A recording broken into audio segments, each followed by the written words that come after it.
بسم اللہ الرحمن الرحیم۔ السلام علیکم ورحمۃ اللہ وبرکاتہ۔ اگر آپ قیامت کے دن خاتم النبیین حضرت محمد صلی اللہ علیہ وآلہ وسلم کی شفاعت چاہتے ہیں تو یہ عمل کریں۔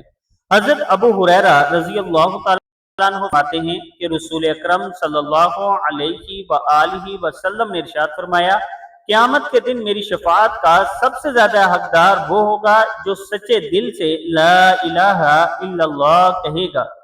یعنی قیامت کے دن رسول اکرم صلی اللہ علیہ وآلہ وسلم کی شفاعت کا حقدار وہی ہوگا جو یہ کلمہ پڑھے گا، لا الہ الا اللہ محمد الرسول اللہ۔ اللہ تعالی ہم سب کو اس کلمے پر عمل کرنے کی توفیق عطا فرمائے، اور اللہ تعالی ہم سب کو رسول اکرم صلی اللہ علیہ وآلہ وسلم کے فرمان کے مطابق زندگی گزارنے کی توفیق عطا فرمائے۔ ویڈیو کو آپ نے آگے ضرور شیئر کرنا ہے۔